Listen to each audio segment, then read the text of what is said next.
There are dozens of no annual fee credit cards out there, but there's only a few that are good enough to actually have in your wallet. So today I'm going to be breaking them down into a tier list so you know which cards you should apply for and which ones you should maybe stay away from. And we'll also cover all the benefits of each card so you know which one will fit your spending habits the best. And if you're into optimizing your finances, please do me a huge favor and subscribe to the channel. It is absolutely free and it really helps me out. Now let's get into it. To kick off our list, we're heading over to Capital One with the Venture One card. This is going to be an entry-level travel card from Capital One, and it does have the benefit of you not needing a perfect credit score when you apply. Now, the rewards for this card are going to be pretty simple and nothing crazy. You're going to get 1.25 miles on every single dollar spent. Now, since this is a travel card, it's going to be measured in miles, but this is equivalent to about 1.25% cash back. And you are going to get those 1.25 miles on all purchases, with the exception of when you book travel through the Capital One portal. There, you're going to get 5 times miles. And of course, you can redeem your miles for travel purchases, or you can transfer them out to one of Capital One's many travel partners. One thing I like about Capital One cards in general is that they typically don't have any foreign transaction fees, as is the case with the Venture One,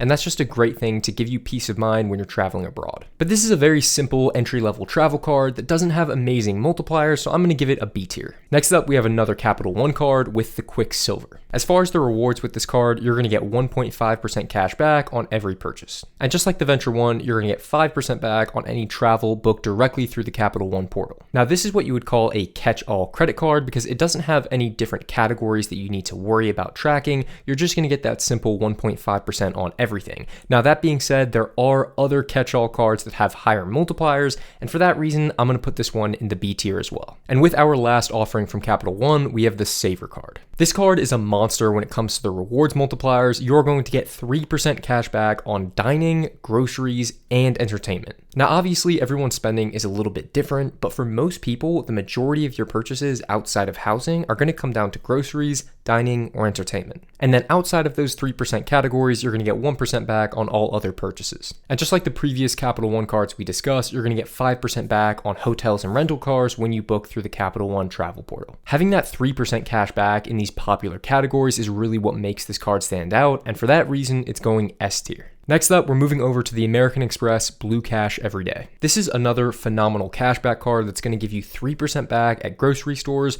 3% on gas, and 3% back at online retailers. Now, that online retail category is really worth highlighting because that's going to include places like Amazon, Walmart, and pretty much any other major store that you would buy things from on the internet. Now, I do want to note that the cashback on groceries is limited to $6,000 spent per year. That's going to be about $500 on groceries per month. And then outside of those major categories, you're going to get 1% back on all other purchases. And then similar to the Capital One Saver that we just discussed, you usually get a decent welcome bonus when you apply for this card, anywhere from $200 to $250. The 3% cashback categories are just too useful to ignore with this card. It's going to go right up there at S tier with the Saver. Next up, we're moving over to one of the newer entries in this list with the Apple Card. Now, I will say, if this list was purely based on the aesthetics and the build quality of the card, then Apple would be pretty close to the top. However, this list is about rewards and convenience, and that's where the Apple Card kind of struggles. First off, you're only going to get one 3% category, and that's on purchases made directly with Apple. And I don't know what your guys' spending habits are, but most people aren't going to be spending that much money directly with Apple every single month. Now, you are going to get 2% cash back on all purchases made through Apple Pay, and if you do live in an area and you shop where Apple Pay is commonly accepted, then this could be a solid card for you, but that's not going to be the case for everybody. And then outside of Apple Pay or purchases made directly with Apple, you're going to get 1% cash back on everything else. Now, you also get no foreign transaction fees, which is nice for a no annual fee card, and the app is simple and really easy to use. But there are just so many better cashback cards you can get on the market, and for that reason, the Apple Card is going C tier. Next up, we've got the Discover It Cashback. Now, this card is always going to have a special place in my heart because it was my first ever credit card. And one thing I love about Discover is that it's really easy to apply for their secured credit card. You just have to put down a small deposit, and it doesn't matter if you have no credit history. That's exactly how I got this card. And once you've had the secured card for around 6 months or so, it's really easy to upgrade to the Discover It cashback, and it is a really solid card. As far as rewards, you're going to get 5% cash back in categories that rotate every single quarter. And beyond that, you get 1% back on everything else. Now, I'll be honest, I am not the biggest fan of rotating categories for cashback,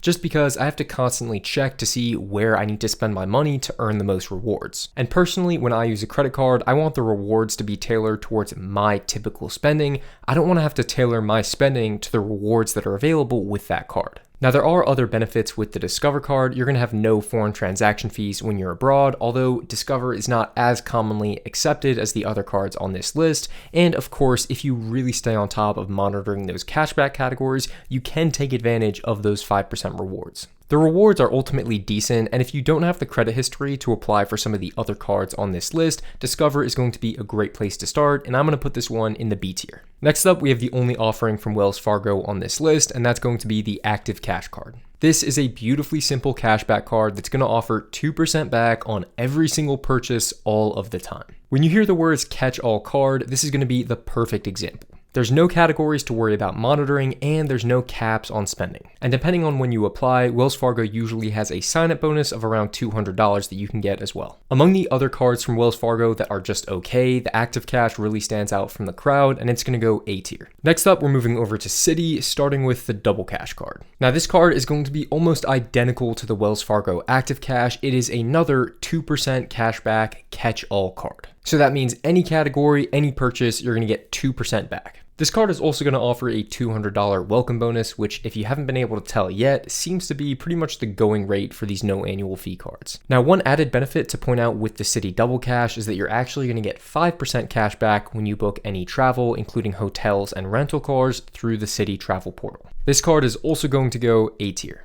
Next up, we have the newly rebranded Citi Strata card. Now, the Strata is Citi's entry-level travel rewards card. There are more expensive versions of this card that have slightly better rewards, like the Strata Premier and the Strata Elite, but those cards are both going to have annual fees. But for an entry-level card with no annual fee, the standard Strata actually has a pretty impressive slate of rewards categories. First up, you're going to get 3% back at supermarkets, gas stations, and on transit. And then on top of that, you're going to get 3% cash back in a category of your choosing. However, I found that the catch here was that the categories you have to choose from just aren't that great. You've got fitness clubs, streaming services, live entertainment, but there's nothing like online retail or dining. However, instead, you are going to get just a flat 2% back on dining and then 1% back on all other purchases. If they gave you slightly better categories to choose from on that customizable 3% category, it would really elevate this card, but for now, I'm putting the Citi Strata at A tier. And with our final card from Citi, we've got the Custom Cash. I actually discovered this card relatively recently, and it's quickly become one of my favorites because the rewards on this are insane. With the Custom Cash, you're going to get 5% cash back on your highest eligible spending category every single month. And the cool thing is, you don't have to go in and monitor anything. It'll automatically select whichever category you spent the most on that month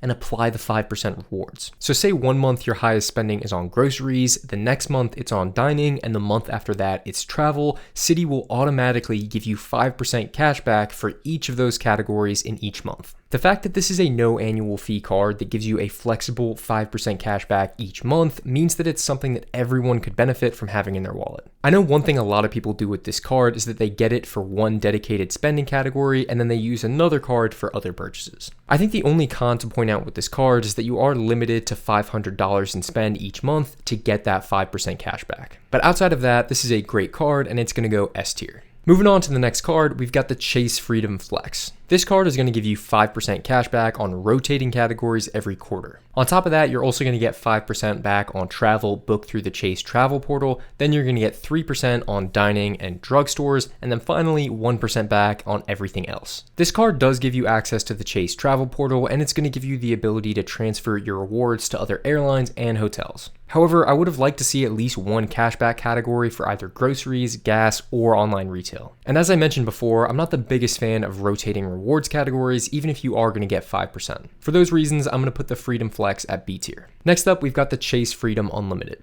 Now this card is pretty similar to the Freedom Flex. You're going to get that 5% back when you book through the Chase travel portal. You're also going to get 3% on dining and 3% at drugstores. But instead of the rotating 5% categories, you're going to get a flat 1.5% on all purchases. The rewards here are decent, but both Citi and Wells Fargo are going to have better catch-all cards that give you 2% cash back. And for that reason, I'm going to put the Freedom Unlimited at B tier.